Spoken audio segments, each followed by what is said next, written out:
வணக்கம்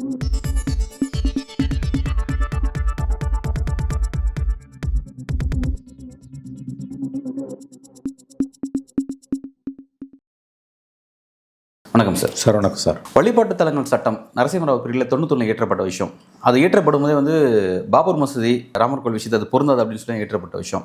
பட் அது ஏற்றப்பட்டதுக்கு பிறகு பல வழக்குகள் யூபியிலேருந்து அப்படியே வரிசையாக கிளம்புது.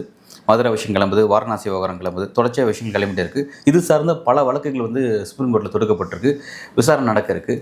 ரொம்ப சீரியஸான விஷயம் நடக்கிறது. எப்படி சார் பார்க்குறீங்க? ஆமாம், இந்திய ஜனநாயகத்தின் மீது தொடுக்கப்பட்ட தாக்குதல் தான் அந்த 91ஆம் ஆண்டு வழிபாட்டு தல சட்டங்களுக்கு எதிராக அதை மீறி இன்று நாட்டின் சில பகுதிகளில் மசூதிகளுக்கு கீழே சிவலிங்கம் இருக்குதா, கோயில் இருக்குதா அப்படின்னு கண்டுபிடிக்கலாம், ஆராயலாம் என்று தொல்பொருள் துறைக்கு நீதிமன்றங்கள் பிறப்பிக்கக்கூடிய ஆணைகள்.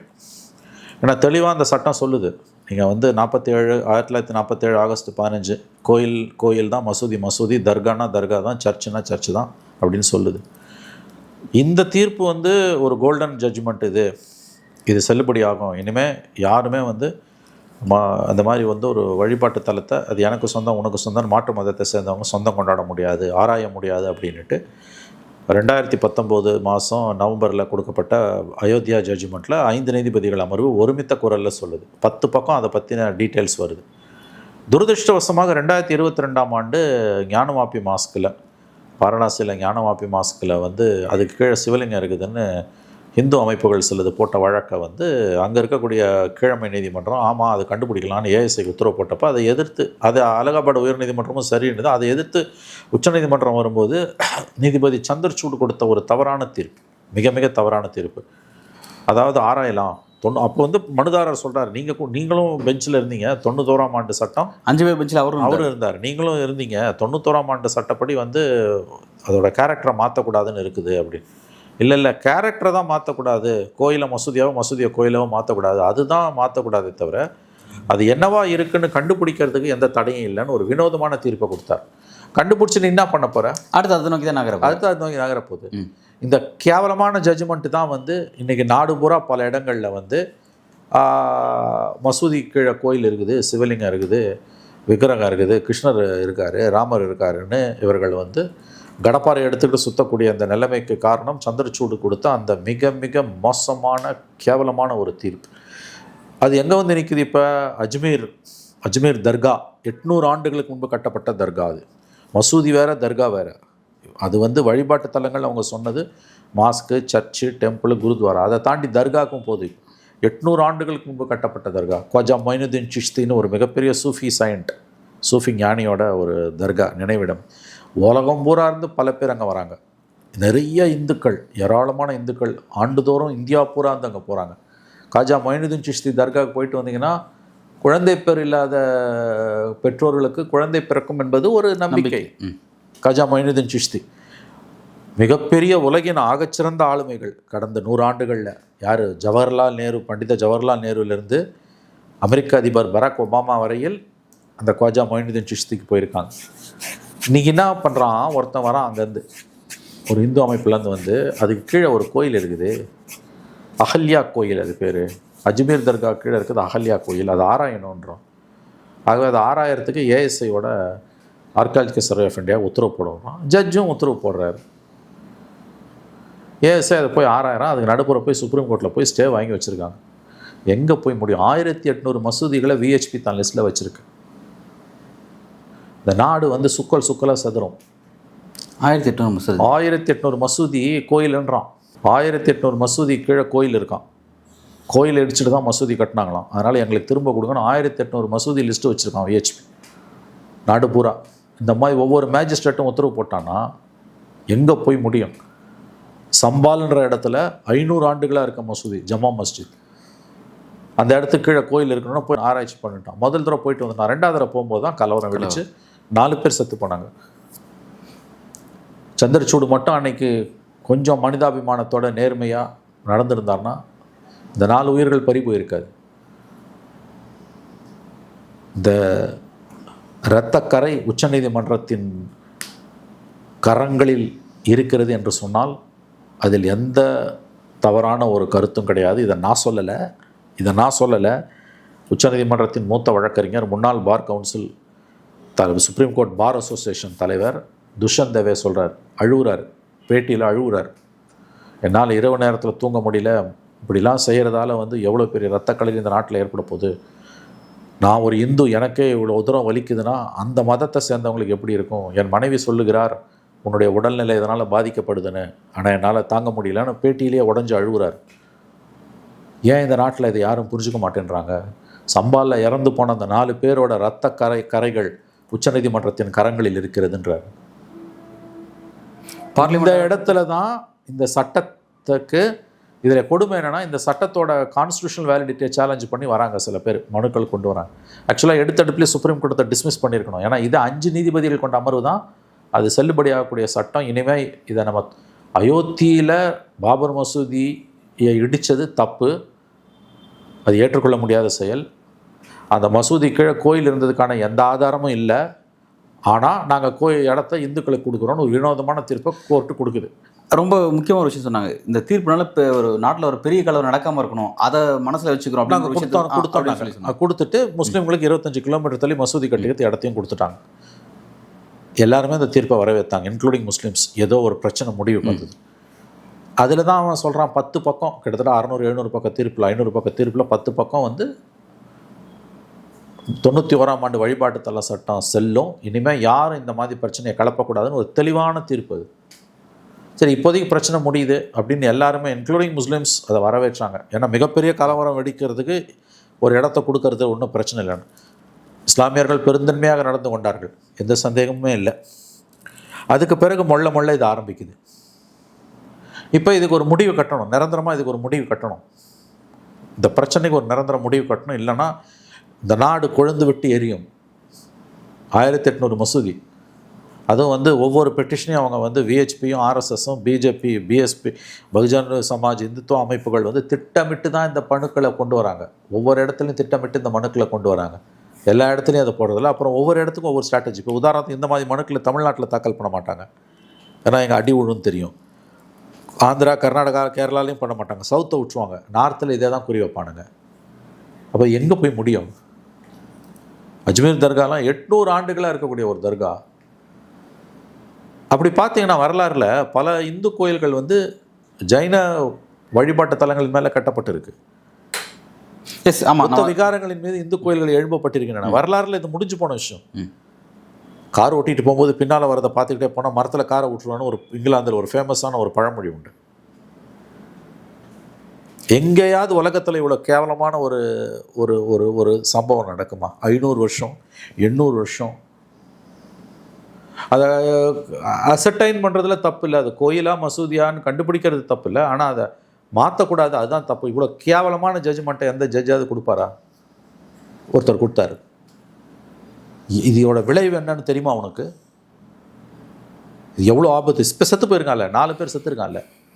அதான் கரெக்டாக துஷ்யந்த் தேவே கேட்டார், செத்து போன 4 பேருக்கும் சுப்ரீம் கோர்ட் தான் பொறுப்புன்னு.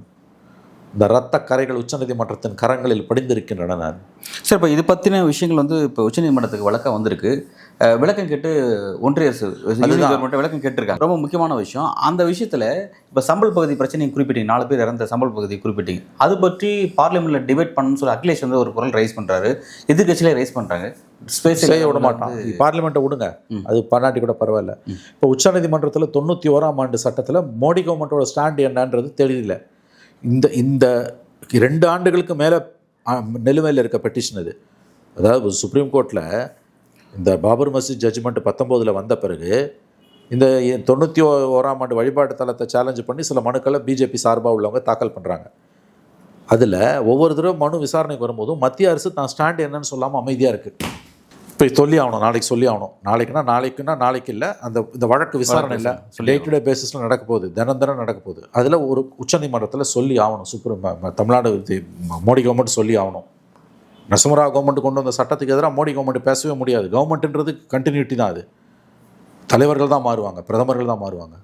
இந்த வழக்கில் மட்டும் இந்த மனுவில் 91ஆம் ஆண்டு வழிபாட்டு தலம் சட்டம் அரசியலமைப்பு சாசனத்துக்கு எதிரானது, மசூதி கீழே கோயில் இருக்குன்னு தெரிஞ்சதுன்னா தாராளமாக நோண்டலாம் அப்படின்னு மோடி கவர்மெண்ட் ஒரு அஃபிடவிட் ஃபைல் பண்ணிச்சுன்னா மதச்சார்பின்மை என்ற அந்த தத்துவம் இந்தியாவில் சவக்குழிக்கு போகும்.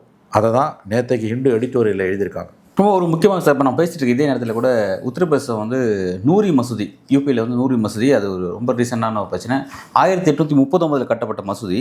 அந்த மசூதி ஆக்கிரமிப்பில் இருக்குன்னு சொல்லிட்டு 65 அடி பகுதி அந்த மசூதி ஃபுல்லாக இடித்து தள்ளியிருக்காங்க புல்டோசர் வச்சு.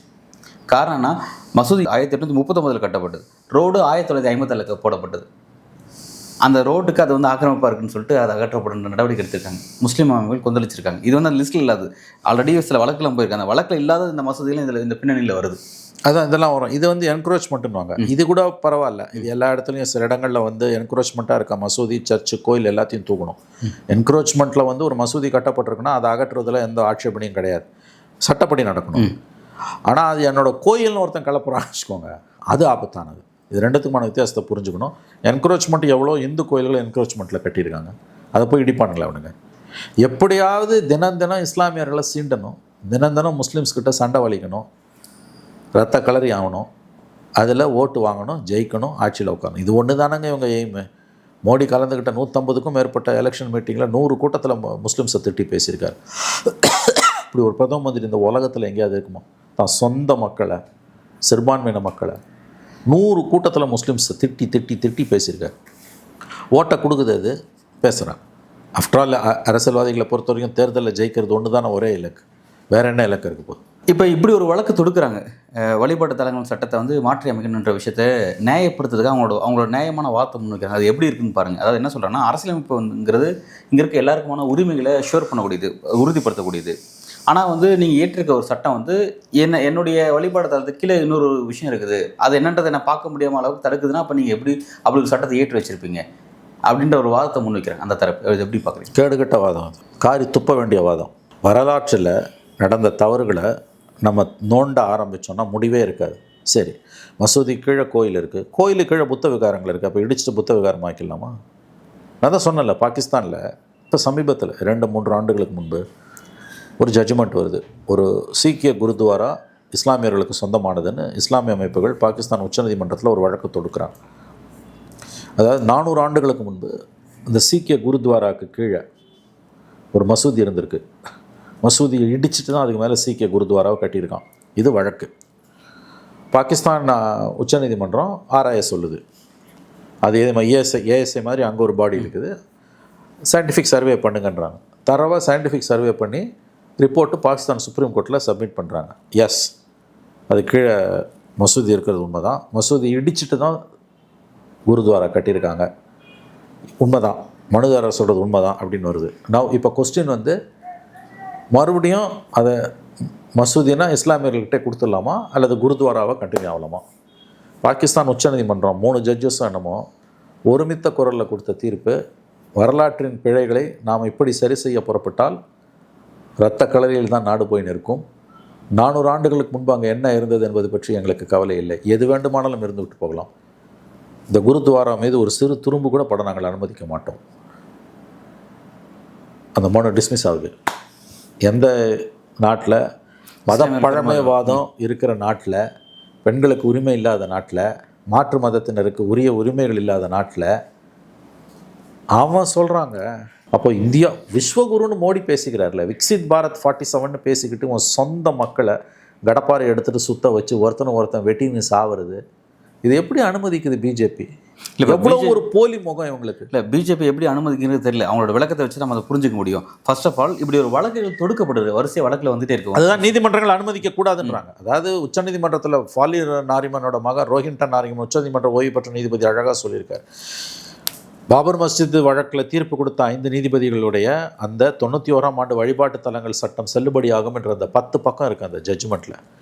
அதை இந்தியாவில் இருக்க எல்லா நீதிமன்றங்களையும், எல்லா மேஜிஸ்ட்ரேட், செஷன்ஸ், ஹைகோர்ட், எல்லா நீதிமன்றங்களையும், கீழமை நீதிமன்றங்கள்லேருந்து ஹைகோர்ட் வரைக்கும் எல்லா நீதிமன்றங்களையும் அந்த ஜட்ஜ்மெண்ட்டை ஒட்டி வைக்கணும், தினம் படிக்கணும் அந்த ஜட்ஜ்மெண்ட்டுன்றான். அந்த ஆப்ரேட்டிவ் போர்ஷனை தினமும் படிக்கணும், கொஞ்ச நாளைக்காவது படிங்க, அப்போ தான் புத்தி வருன்றோம். சொல்கிறவர் ஓய்வு பெற்ற உச்சநீதிமன்ற நீதிபதி. ஒரு நாகரிகமுள்ள ஒரு சமூகத்தில் நினச்சே பார்க்க முடியாத அட்டூழியங்களை இன்றைக்கி இந்தியாவில் நீதித்துறையின் துணை கொண்டு, எ செக்ஷன் ஆஃப் நீதித்துறையின் ஒரு பிரிவினரின் தகுதி கொண்டு, துணை கொண்டு இந்துத்துவ அமைப்புகள் நிறைவேற்றி கொண்டிருக்கின்றன. இதற்கு நீதித்துறை துணை போவது வெட்கக்கேடானது. இப்போ இந்த வழக்கு, அதாவது இந்த மாதிரி வழிபாட்டு தலங்கள் சட்டத்தில் மாற்றம் கொண்டு வரணும் அப்படின்னு சொல்லிட்டு இந்த வழக்குகள் தொடுக்கக்கூடிய நபரில் முக்கிய நபராக யார் இருக்காருன்னு பார்த்தீங்கன்னா சுப்பிரமணிய சாமி இருக்காருங்கிறத பார்க்குறோம். அவர் ஏற்கனவே ஒரு வழக்கு போட்டிருந்தார். பிரியாம்பிளில் சில விஷயங்கள் இருக்குது, அதெல்லாம் மாற்றி அமைக்கணும், அதெல்லாம் டிஸ்மிஸ் பண்ணிட்டாங்க. எஸ், இப்போ திரும்ப அவர் இந்த வழக்கில் போகிறார். இந்த வழக்கில் போகும்போது அந்த விஷயத்தையும் கோட்டிட்டு தான் காட்டுறாங்க. அது பிரியாம்பிளில் விஷயத்தை டிஸ்டர்ப் பண்ணுற மாதிரி இருக்குது அப்படிங்கிறத இதுலேயும் கோட்டிட்டு காட்டுறாங்க. ரிப்பீட்டடாக வந்து சுப்பிரமணிய சாமியோட முயற்சிகள் இது சார்ந்த அந்த அவர் வந்துங்க, அவர் ஒரு டிஃப்ரெண்ட் கேரக்டருங்க. அவர் நிறைய இடத்துல போய் சுப்ரீம் கோர்ட்டில் மூக்கறுபட்டு தான் வந்திருக்காரு. அவரை பெருசுப்படுத்த தேவையில்லை. பிஜேபிக்கு உள்ளே இருக்கக்கூடிய சங்க பரிவார அமைப்புகள் செய்யக்கூடிய அட்டூழியம் இது. விக்சித் பாரத் 47 இந்தியா தான் வலிமையான நாடு, விஸ்வகுருன்னு சொல்லிட்டு இவ்வளோ கேவலமான காரியத்தை பண்ணுறாங்க. பிரதம மந்திரி அதை வேடிக்கை பார்க்குறாரு. சர்வதேச சமூகம் இந்தியாவோட முகத்தில் காரி தொப்பும் இல்லைங்க. இன்றைக்கி பங்களாதேஷில் நடக்கிறத பற்றி இந்தியா குதின்னு குதிக்குது, இந்துத்துவ அமைப்புகள் குதிக்கிறாங்களே. உனக்கு என்ன தகுதி இருக்குது அதை பற்றி பேசுகிறதுக்கு? இந்துக்களுக்கு பாதுகாப்பு இல்லை நீ சொல்கிறல்ல, இங்கே என்ன இஸ்லாமியர்களுக்கு நீ என்ன பாதுகாப்பு கொடுத்த? அவன் வழிபாட்டு தலத்தை போய் இடிக்கிறது, அவன் வீட்டுக்குள்ளே பூந்து அவன் ஃப்ரிட்ஜில் என்ன உணவு வச்சுருக்கான்னு பார்க்குறது, இந்த கேவலமான காரியத்தெல்லாம் அவன் கூட செய்யலை. இன்னொன்று, பங்களாதேஷ் அரசு ஆமாம் இங்கே தாக்குதல் நடக்குது, நாங்கள் அதை தடுக்க முயற்சி பண்ணிகிட்ருக்கோம் அப்படின்னு சொல்கிறோம். நீ என்னைக்காவது ஒரு நாள் ஒத்துக்கிட்டு இருக்கியா? அங்கே இருக்கக்கூடிய நிர்வாக பொறுப்பில் இருக்கக்கூடிய முகமது யூனிஸ் ஒரு இந்து கோயில் தாக்கப்பட்டால் உடனே அங்கே அடுத்த நாள் அங்கே போய் நிற்கிறார், அந்த மக்களுக்கு சாலிடாரிட்டி கொடுக்கறதுக்கு கோயிலுக்குள்ளே போய் நிற்கிறார். ஒரு மசூதிக்கு அமித்ஷாவாது மோடியாவது போயிருப்பாங்களா? இன்றைக்கி நீ இந்தியாவுக்குள்ளே செய்கிறத தானே அவன் பங்களாதேஷில் இந்துக்களுக்கு எதிராக செய்ய ஆரம்பிச்சிருக்கான். எங்கே போய் நிற்கும் இது? அதனால் இந்த வழிபாட்டு தலங்கள் சட்டத்தில் 2 விஷயம். ஒன்று, மோடி கவர்மெண்ட் என்ன அஃபிடவிட் போட போகுது, அதை ஏற்றுக்கிறாங்களா இல்லையா தெளிவாக சொல்லி ஆகணும். 2வது, இதில் வரக்கூடிய தீர்ப்பு இந்தியாவின் எதிர்காலம் மதச்சார்பற்ற நாடாக இந்தியா இருக்குமா அல்லது இந்து மத வெறியர்களின் கூடாரமாக மாறுமா என்பதற்கு தெளிவானது ஒரு பாதையை காட்டிவிடும். ஓகே சார், தீர்ப்பு வரும்போது தான் நம்ம அதை பற்றி முடிவு பண்ண முடியும். ஆனால் வந்து அந்த அப்படி ஒரு வழக்கில் தொடுக்கலன்ற ஒரு ஸ்பேஸ் ஓப்பனாக வச்சுருக்காங்களே சுப்ரீம் கோர்ட், அதுதான் இனிமேல் அது வந்து இந்த தீர்ப்பில் அதெல்லாம் அடைக்கப்படும். இந்த தீர்ப்பில் முற்றிலுமாக அதற்கெல்லாம் ஒரு முற்றுப்புள்ளி வைக்கப்படும். இல்லைன்னா இந்த நாடு வந்து சுடுகாடாக மாறும். அதை யாராலையும் தடுக்க முடியாது.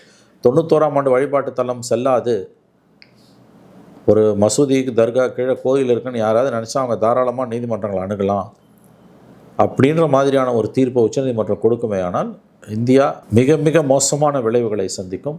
மதச்சார்பற்ற இந்தியா கற்பனைக்கு எட்டாத அவலங்களை நோக்கி நகரும். சீரியஸான விஷயமா வந்து நம்ம பாபர் மசூதி வழக்கு பார்த்தோம். அந்த வழக்கில் 5 நீதிபதி கொண்ட நீதிபதி ஜட்ஜ்மெண்ட் என்னன்றதை பார்த்தோம். அதில் ஒரு முக்கியமான நீதிபதி அந்த சந்திரசூட் தான் வந்து பின் காலத்தில் வந்து சீஃப் ஜஸ்டிஸ் ஆஃப் இந்தியா வந்தார். அவருடைய விஷயங்கள் எப்படிங்கிறத நம்ம டீட்டெயிலாக டிஸ்கஸ் பண்ணியிருப்போம். அவருடைய அந்த கடந்த காலத்தில் அவர் எப்படிலாம் தீர்ப்பில் கொடுத்தாரு, இறுதியில் அவர் என்ன மாதிரியான விஷயங்களை கொடுத்தாருன்னு சொல்லி நம்ம டீட்டெயிலாக பேசியிருந்தோம். தற்போது சஞ்சீவ் கண்ணா இருக்கார். இப்போ இவர் தான் இந்த இவரோட பெஞ்சு தான் இந்த வழக்கு வருது அப்படிங்கிறத கவனிக்கிறோம். இவருடைய கடந்த கால வழக்குகள், அவருடைய ஜட்ஜ்மெண்ட், அவருடைய பார்வைகள் எப்படி நீங்கள் அதை பார்க்குறீங்க? இல்லை, பெரிய அளவில் அவரை பற்றி குறை சொல்கிறதுக்கு எதுவும் சஞ்சீவ் கண்ணாவோட இதில் இல்லை. அவர் இந்த மே மாதம் வரைக்கும் தான் அவரோட பதவி காலம் இருக்குது. ஒரு கன்சர்வேட்டிவ் ஜட்ஜுன்றாங்க அவரை, வந்து ஒரு பழமைவாத தன்மை கொண்ட நீதிபதி. ஆனால் இந்த வழக்கு அவர் விசாரணைக்கு எடுத்திருக்கிறதால நம்ம முக்கியமாக கவனிக்கணும் அவர் என்ன தீர்ப்பு கொடுக்க போகிறார். இந்த தீர்ப்புக்கு பிறகு தான் அவரை பற்றி நாம் முடிவு செய்ய முடியும். ஏன்னா அவரோட காலத்தில் அவர் கொடுத்துருவார் கண்டிப்பாக. மிக வரலாற்று ராமர் ஜென்மபூமி வழக்குக்கு அடுத்த மிக முக்கியத்துவம் வாய்ந்த தீர்ப்பாக இந்த தீர்ப்பு தான் இருக்க போகுது. 91ஆம் ஆண்டு வழிபாட்டு தலங்கள் சட்டம் செல்லுபடி ஆகுமா ஆகாதான்றது. ஏன்னா ஏற்கனவே 5 நீதிபதிகள் நமது செல்லுபடி ஆகும்னு சொன்ன பிறகு வரக்கூடிய தீர்ப்பாக இருக்குது. அதனால் அவர் இந்த ஜட்ஜ்மெண்ட்டை வச்சு தான் எடை போடப்படுவார். இதற்கு முன்னால் அவர் ஒன்றும் பெரிய முக்கியமான தீர்ப்புகளை கொடுத்தது எனக்கு நினைவில் இல்லை. ஸோ இந்த ஜட்ஜ்மெண்ட்டு தான் அவருக்கு வந்து ஒரு உரைகளாக இருக்கும் நிச்சயமாக. Right sir. இப்போ வந்து நீதிபதியில் வந்து அவங்களோட அளவுகோல் அப்படிங்கிறது, அவங்களை நம்ம மதிப்பிடுறதுங்கிறது அவங்களோட தீர்ப்புகள் மூலமாக தான் அவங்களை மதிப்பிடும் அப்படிங்கிற ஒரு பேட்டர்ன் நம்ம பின்பற்றிருக்கோம். இதன் அடிப்படையில் தான் வந்து கடந்த காலத்தில் சந்திரசூட் பற்றி நம்ம டீப்பாக பேசியிருப்போம். தற்போதைக்கு வந்து பார்த்திங்கன்னா வந்து சேகர்குமார் யாதவ், அலகாபாத்துடைய உயர்நீதிமன்ற நீதிபதியாக இருக்கக்கூடியவர் வந்து விஹெச்பி மீட்டிங்கில் கலந்துக்கிட்டு அவர் பேசின அந்த வார்த்தையை கவனிச்சிருப்பேன். இன்றைக்கி ரொம்ப ஒரு காட்டமான வார்த்தை. அது குறித்து சுப்ரீம் கோர்ட் விசாரிக்கிறேன்னு சொல்லியிருக்காங்க, விளக்கம் கேட்டிருக்காங்கிறது கவனிக்கிறோம். அவர் பேசின வார்த்தைகள் யூசிசி பற்றி பேசுகிறாரு, பெரும்பான்மைக்கு ஆதரவான பெரும்பான்மை கருத்துக்கு அடிப்படையில் இயங்கணும்னு சொல்லி பேசுகிறாரு. அவரோட விஷயம் எப்படி பார்க்குறீங்க? இல்லை, உடனடியாக அவர் பதவி நீக்கம் செய்யப்பட வேண்டும். நிச்சயமாக அவர் பதவி நீக்கம் செய்யப்பட வேண்டும். பதவி நீக்கம் செய்யப்படாவிட்டாலும் எந்த வழக்கையும் அவரிடம் ஒப்படைக்காமல் உச்சநீதிமன்றம் நடவடிக்கை எடுக்க வேண்டும். உச்சநீதிமன்றம் நினைச்சா அதை ஈஸியாக செய்யலாம். அலகாபாத் சீஃப் ஜஸ்டிஸ்க்கு ஆர்டர் போட்டாங்கன்னா எந்த வழக்குகளையும் அவர்கிட்ட, அவர் பேர் என்ன, சதீஷ்குமார், சேகர்குமார் யாதவ்கிட்ட எந்த வழக்கையும் அனுப்பக்கூடாதுன்னு உத்தரவு போட்டாங்கன்னா அமைதியாக இருப்பார் அவர். அந்த மாதிரி சில நேரங்களில் நடந்திருக்கு. அதாவது எந்த வழக்கம் அவருக்கு ஒதுக்கப்படாமல் அவர் பாட்டு இருப்பார். அல்லது அவர் என்ன பண்ணுவாங்க, எங்கள் சிக்கிம் மாதிரி அல்லது வந்து முக்கியமான அதாவது டாக்கெட்டுன்னு வழக்கே இல்லாத நீதிமன்றங்கள் இருக்கும், மொத்தமே 60 கேஸ் தான் பெண்டிங்கில் இருக்கும், அந்த மாதிரி இடத்துக்கு அனுப்பிடுவாங்க. அப்படி அனுப்பணும். இம்பீச் பண்ணுறது ரொம்ப கஷ்டம். பதவி நீக்கம் செய்கிறதுன்றது வந்து அதுக்கு ஒருத்தர் நோட்டீஸ் கொடுத்துருக்காரு. ஜம்மு காஷ்மீர்லேருந்து போன எம்பி ஒருத்தர் இம்பீச்மெண்ட் நோட்டீஸ் கொடுத்துருக்காரு. ஆனால் அது வந்து பார்லிமெண்ட்டில் வந்து அவையில் இருக்க உறுப்பினர்களை 2/3 வந்து அது ஓட்டு போடணும். அது பிஜேபி கண்டிப்பாக ஒத்துழைக்க மாட்டாங்க. அதனால் இம்பீச்மெண்ட் இம்பாசிபிள். உச்சநீதிமன்றம் தான் அவர் மீது நடவடிக்கை எடுக்கணும். உச்சநீதிமன்றம் நடவடிக்கை எடுக்குதுன்னு போது பதவி நீக்கம் செய்யப்பட வேண்டும். நான் சொன்ன ஆரம்பத்திலே அது அவ்வளோ ஈஸி கிடையாது. சுப்ரீம் கோர்ட்டே நினச்சாலும் ஒரு ஜட்ஜை வந்து பதவி நீக்கம் செய்ய முடியாது. ஸோ நான் சொன்னது வந்து ஒரு உணர்ச்சி பூர்வமான ஒரு ஸ்டேட்மெண்ட்டு தானே ஒழிய அது நடைமுறையில் சாத்தியம் இல்லாதது. உச்சநீதிமன்றம் அவருக்கு எந்த வழக்குகளையும் அலாட் பண்ணாமல் அவரை அமைதியாக வைத்திருக்கலாம். அவர் ரிட்டையர் வரைக்கும் கூட வச்சுருக்கலாம். சீஃப் ஜஸ்டிஸ்க்கு ஆர்டர் பண்ணி சைலண்ட்டாக வந்துட்டு போ, அவ்வளோதான், வேறு ஒன்றும் உனக்கு வேலையே கிடையாது, எந்த கேஸும் உனக்கு வராது, அந்த மாதிரி செய்ய முடியும். அப்படி செய்யணும். அவரிடம் விளக்கம் கேட்க வேண்டும். உச்சநீதிமன்றம் நிச்சயமாக அதில் ஓரளவு தன்னுடைய அதிகாரத்தை பயன்படுத்த முடியும். வேறு நீதிமன்றங்களுக்கு, அதாவது வந்து சில கேசஸே இல்லாத சில நீதிமன்றங்கள் இருக்குது, சின்ன சின்ன நீதிமன்றங்கள் இருக்குது, உயர் நீதிமன்றங்கள், அங்கே அனுப்பி விட்ற வேண்டியதான், அவ்வளோதான். அங்கே போய் ஏதாவது விஷமம் பண்ணால் அங்கேயும் இதே மாதிரி கேஸை கொடுக்காமல் வச்சுருக்கணும். ஸோ அப்படித்தான் இவர்களை டீல் பண்ண முடியும். ஏன்னா ஒரு முதலமைச்சரை டிஸ்மிஸ் பண்ணலாம், ஒரு பிரதமரை கூட ஜனாதிபதி டிஸ்மிஸ் பண்ணலாம், ஆனால் ஒரு உயர்நீதிமன்ற நீதிபதியாக டிஸ்மிஸ் பண்ண முடியாது. ஒரே வழி நாடாளுமன்றத்தில் இம்பீச்மெண்ட்டு கொண்டு வருது. அதுக்கு வாய்ப்பே கிடையாது. ஆனால் அவையில் இருக்க உறுப்பினர்களை 2/3 பங்கு ஓட்டு போடணும். பிஜேபி ஒத்துக்காது. அதனால் அது சாத்தியமற்ற ஒன்று. உச்சநீதிமன்றம் இதில் நடவடிக்கை எடுப்பது ஒன்று தான் இருக்கக்கூடிய ஒரே வழி. அவர் பேசியது மிக மிக மிக மிக மிக தவறு, மிக ஆபத்தானது. இத்தகைய நீதிபதிகள் வந்து இந்திய நீதித்துறைக்கே ஒரு இழுக்கு கேடு. சார், இப்போ அடிப்படையில் அவங்க வந்து இந்த கான்ஸ்டியூஷன் மேலே வந்து உறுதிமொழி ஏற்று தான் வந்து பதவி வகிக்கிறாங்கிறது கவனிக்கிறோம். அப்படிப்பட்டவங்க வந்து ஒரு மதச்சார்பு கொண்டு ஆர்எஸ்எஸ்னுடைய ஒரு துணை அமைப்பாக இருக்கக்கூடிய விஹெச்பியில் போய் பங்கெடுத்துக்கிட்டு பல விஷயத்த வந்து ரொம்ப வயலன்ஸ், அதாவது மக்களுடைய உணர்வு விஷயத்தை டச் பண்ணுற மாதிரி சீரியஸான விஷயத்த பேசுகிறாங்க. இதன் பிறகும் வந்து அந்த சென்டென்ஸ் எல்லாம் வெளிப்படையாகவே இருக்குது. அப்படி இருந்தும் கூட உச்சநீதிமன்றம் இந்த விஷயத்தை விளக்கம் கேட்கணுன்ற அளவுக்கு இந்த ப்ரொசீஜரை ஃபாலோ பண்ணணுமா அப்படின்ற ஒரு அது ஃபாலோ பண்ணி தான் ஆகணும். மீடியா ரிப்போர்ட்டை வச்சு அவர் மேலே நடவடிக்கை எடுக்க முடியாது. ஏதாவது நடவடிக்கை எடுக்கிறாங்க சுப்ரீம் கோர்ட்னா மீடியா ரிப்போர்ட்டை வச்சு நீங்கள் கேட்க முடியாது. விசாரணை நடக்கணும், அவர் தரப்பை கேட்கணும். நேச்சுரல் ஜஸ்டிஸ்ன்றது அவர் தரப்பு. ஒரு கொலை நடக்கிறத நீங்கள் டிவியில் பார்த்தா கூட வழக்கு விசாரணை நடத்தாமல் தூக்கில் போட முடியாது, தண்டிக்க முடியாது. யார் குற்றம் சாட்டப்பட்டிருக்காரோ அவரை விசாரிக்கணும். நீங்கள் அவர் தரப்பு நியாயத்தை நீங்கள் கேட்கணும். விஹெச்பி மாநாட்டில் கலந்துக்கிறது பிரச்சனை கிடையாதுங்க. இங்கே நிறைய நீதிபதிகள் கலந்துக்கிறாங்க. விஹெச்பி தடை செய்யப்பட்ட இயக்கம் கிடையாது. அங்கே போய் நீ என்ன பேசுகிறன்றதான் முக்கியம். நீங்கள் விஹெச்பி மாநாட்டில் கலந்து கொண்டதை ஒரு டிஸ்குவாலிஃபிகேஷனாக ஒரு நீதிபதிக்கு வைக்க முடியாது. ஏன்னா அது தடை செய்யப்பட்ட இயக்கம் அல்ல. அதை முதல்ல புரிஞ்சுக்கணும். என்ன பேசுகிறாருன்றதான் முக்கியம். இவர் போய் இவ்வளோ தூரம் பேசி வச்சுருக்காரு. இதுக்கு பிறகு ஒரு உயர்நீதிமன்ற நீதிபதியாக தொடர்வது என்பது ஆபத்தானது. ஏன்னா பெரும்பான்மை படி தான் இந்த நாட்டில் எல்லாம் நடக்கணுன்றது எவ்வளோ ஒரு அயோக்கியத்தனமான ஒரு வாதம். மெஜாரிட்டி படி தான் எல்லாமே நடக்கணும்னா அது எப்படி? அது இந்திய அரசியல் சாசனத்துக்கு எதிரானது. அதான் சார், இப்போ வெளிப்படையாக அப்படி பேசுகிறாங்க அப்படின்னா அவங்களுக்கு அந்த விஷயம் எங்கே வருது? இப்போ நாட்டினுடைய உயர்ந்தபட்ச பதவியில் இருக்கக்கூடிய பிரதமர் நரேந்திர மோடி அவர் எலெக்ஷன் பிரச்சாரத்தை இதன் அடிப்படை தான் செஞ்சார். இப்படி தான் ஃபார்ம் பண்ணி தான் இதன் அடிப்படை தான் ஜெயிச்சு இன்றைக்கி வந்து பிஎம்மாக இருக்கார். அப்படின்னும் போது இப்போ பிஎம்ஏ அப்படி இருக்கார் அப்படின்னும் போது நம்மளும் அப்படியே அவ்வளோதான் அப்படின்ற மாதிரி அது நகர ஆரம்பிச்சு. எஸ், அதான் உண்மை. இப்போ நம்ம மன்னனை வழி மக்கள வழி நம்ம அதாவது இந்த விஷயம், அதாவது மோடியுடைய 2014 அவரோட பிரச்சனை இந்த அளவுக்கு இல்லை, 2019 இந்த அளவுக்கு இல்லை, 2024 ஒரு சீரியஸாக இருக்குது அப்படின்னா அப்போ இதை பார்த்து நீதிமன்றம் எல்லாமே மாறக்கூடிய ஆரம்ப இடத்துக்கு நடந்துச்சுன்னா இனி இந்தியா எப்படி தான் பயணிக்குமா? இந்தியா அதாங்க இதை முதலே கிள்ளி எறினேன். நல்ல வேளையாக உச்சநீதிமன்றம் இதை கவனத்தில் கொண்டு இருக்குது. விளக்கம் கேட்கப்பட்டிருக்கு தலைமை நீதிபதியிடம். அலகாபாத் தலைமை நீதிபதியிடமிருந்து விளக்கம் கேட்கப்பட்டிருக்கு. ஏதாவது நடவடிக்கை உச்சநீதிமன்றம் கண்டிப்பாக எடுக்கும். அதில் எனக்கு மாற்று கருத்து இல்லை. பதவியிலேருந்து நீக்க முடியாது. 2 ஆப்ஷன், வேறு இடத்துக்கு அவர் மாற்றுவாங்க, முக்கியமற்ற இடத்துக்கு மாற்றுவாங்க, அல்லது அலகாபாத் ஹைகோர்ட்டில் எந்த கேஸும் அவருக்கு அலாட் பண்ணாமல் அப்படியே வச்சுருப்பாங்க. அது செய்ய முடியும். எந்த கேஸும் அவருக்கு அலாட் பண்ணாதுன்றோம், வருவார் சேம்பரில் உட்காருவார் போயிடுவார். அதை செய்ய முடியும். அதை யாரும் போய் கேட்க முடியாது, சுப்ரீம் கோர்ட்டை கேட்க முடியாது. அப்படி ஒரு ஆப்ஷன் இருக்குது. சார், நான் ஓவரால் அப்சர்வேஷன் கேட்குறேன். இப்போ 24க்கு பிறகு வந்து எலெக்ஷன் முடிவுக்கு பிறகு வந்து நீதிமன்றனுடைய அந்த அந்த அவங்களுடைய போக்குகள், அவங்களுடைய அந்த ஜட்ஜ்மெண்ட்ஸ் நீங்கள் அதை எப்படி பார்க்குறீங்க? சென்சிட்டிவான விஷயத்தில் எப்படி பார்க்குறீங்க? கொஞ்சம் முதுகெலும்பு வந்துருக்குன்றது உண்மை. இடி கேஸ்லலாம் நிறைய பேருக்கு பெயில் கொடுத்துருக்காங்க. அதோட அர்த்தம் 303 240 மாறினதான். இந்த மாதிரி அசோக்குமார், இந்த சேகர் யாதவ் மாதிரியான ஜட்ஜஸ் வந்து அபரேஷன். இவங்க வந்து ஒரு வக்ரம் பிடித்த ஒரு வர்க்கம், ஒரு பிரிவினர். இவர்கள் அப்பட்டமான மதவாதிகள், ஆளும் கட்சியோட சிந்தனை ஓட்டத்துக்கு இயைந்து போகிறவர்கள். இது இது வந்து பிஜேபி பவருக்கு வந்ததுலேருந்து இது நடந்துக்கிட்டு தான் இருக்குது. இது மோடி வந்து 303 இருந்து 240 ஆனாலும் இது அடங்க மறுக்குது. ஏன்னா பவர் டில்ட் ஆச்சவலே ஷிஃப்ட் ஆகலை. முற்றிலுமாக அது இப்போ தோற்கடிக்கப்பட்டால் தான் வந்து இவர்கள் அடங்குவார்கள். ஆனால் இப்போதைக்கு அதுக்கு வாய்ப்பு இல்லை.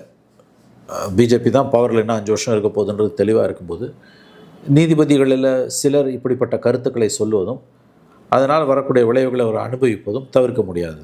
நல்ல வேளையாக உச்சநீதிமன்றம் ஒரு நம்பிக்கை தரக்கூடியதாக இருக்குது. உச்சநீதிமன்றம் வேறு மாதிரி இருந்ததுன்னு வச்சுக்கோங்க, கண்ணு காதை மூக்க மூடிட்டு இருந்ததுன்னா நீங்கள் ஒன்றுமே பண்ண முடியாது. ஒரு நாள் கூட பதவியில் இருக்க தகுதி இல்லாதவர் அவர், ஆனால் அவரை நீக்க முடியாது. அப்போ ஒரே ஆப்ஷன், அவர்கிட்ட எந்த கேஸும் போகாமல் சுப்ரீம் கோர்ட் டைரக்ட் பண்ணுறது தான். கேஸ் கட்ட எதுவும் அவர்கிட்ட போகாதன்ட்டானா முடிஞ்சு போச்சுக்குது. வழிபாட்டு தலங்கள் சட்டமும் பிறகு நீதிமன்றம் இது சார்ந்த விஷயங்களில் என்ன விதமான நடவடிக்கைகளை மேற்கொள்ள போகுது அப்படிங்கிறத வரக்கூடிய நாட்களை பொறுத்து பார்ப்போம். மிக நன்றி. நன்றி சார். நன்றி சார்.